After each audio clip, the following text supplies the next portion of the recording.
Good morning children. आज हम लोग चैप्टर 3 शब्द विचार पढ़ेंगे।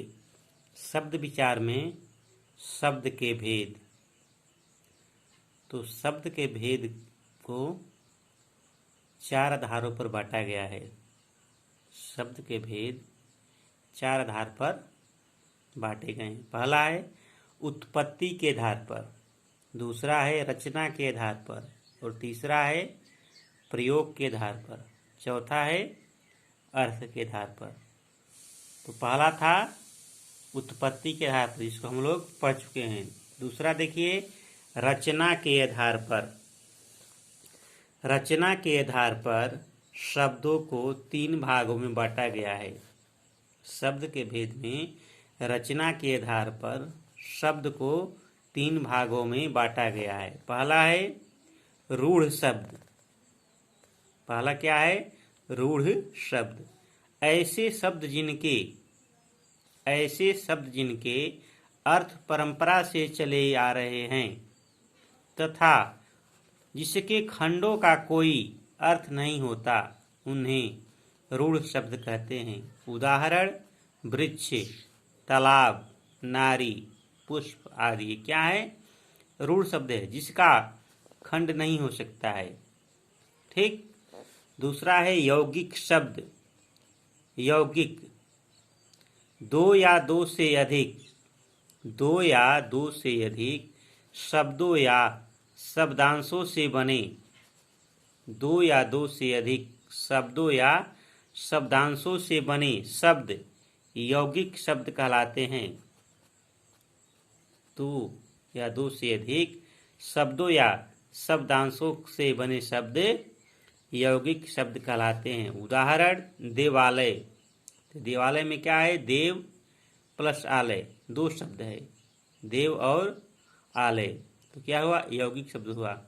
छात्रावास, छात्र प्लस आवास, देवदूत, देव प्लस दूत आदि।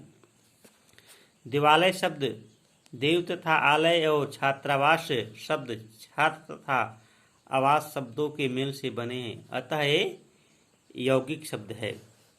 तीसरा है योग रूढ़ शब्द। ऐसे यौगिक शब्द जो सामान्य अर्थ प्रकट न करके विशेष अर्थ प्रकट करते हैं। ऐसे यौगिक शब्द जो सामान्य अर्थ प्रकट न करके विशेष अर्थ प्रकट करते हैं, वे योग रूढ़ शब्द कहलाते हैं। उदाहरण पंकज, हिमालय आदि। ठीक।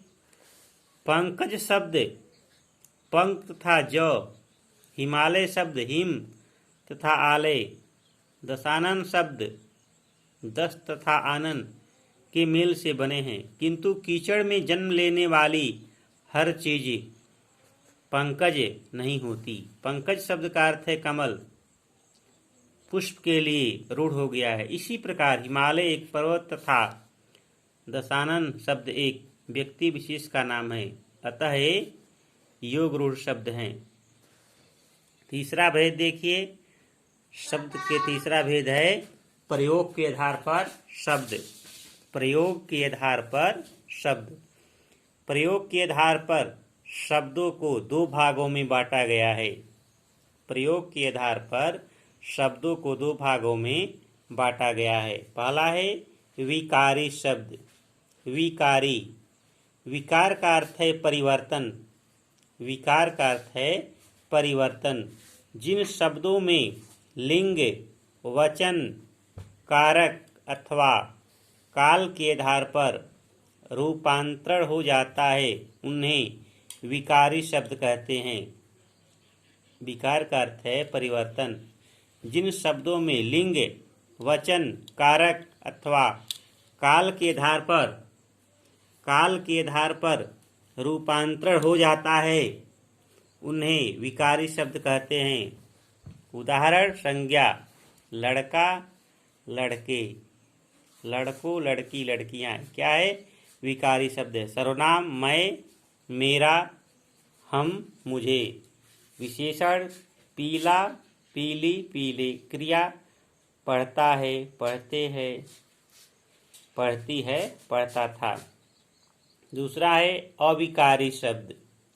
जिन शब्दों का रूप नहीं बदलता, जिन शब्दों का रूप नहीं बदलता वे सदा एक समान रहते हैं, उन्हें अविकारी शब्द कहते हैं। जिन शब्दों का रूप नहीं बदलता वे सदा एक समान रहते हैं, उन्हें अविकारी शब्द कहते हैं। इन्हें अव्यय भी कहा जाता है। उदाहरण क्रिया विशेषण अभी, उधर, पीछे आदि। संबंध बोधक के नीचे, के बाहर। समुच्चय बोधक लेकिन, किंतु, इसलिए और आदि। विस्मयादि बोधक ओह, अरे, छिह आदि। निपात ही तो, मैं, ही तो भी आदि। ये क्या है? अविकारी शब्द है जिनका रूप नहीं बदलता है। ठीक। चौथा भेद है अर्थ के आधार पर वाक्य के शब्द के भेद। अर्थ के आधार पर शब्दों को दो भागों में बांटा गया है।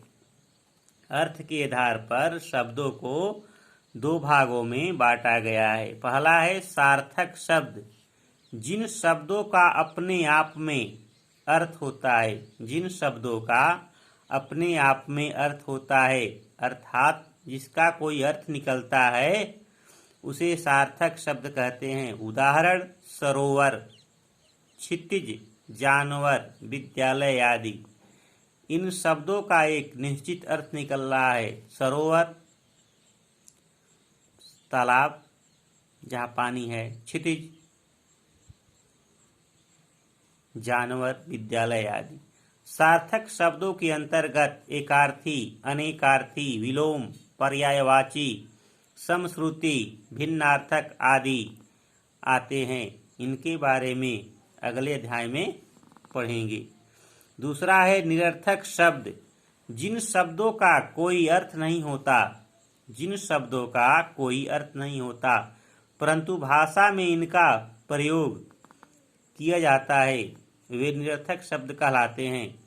जिन शब्द का कोई अर्थ नहीं होता परंतु भाषा में इनका प्रयोग किया जाता है, वे निरर्थक शब्द कहलाते हैं। जैसे आपने खाना वाना खा लिया, तुम अंट संट बातें मत बोलो।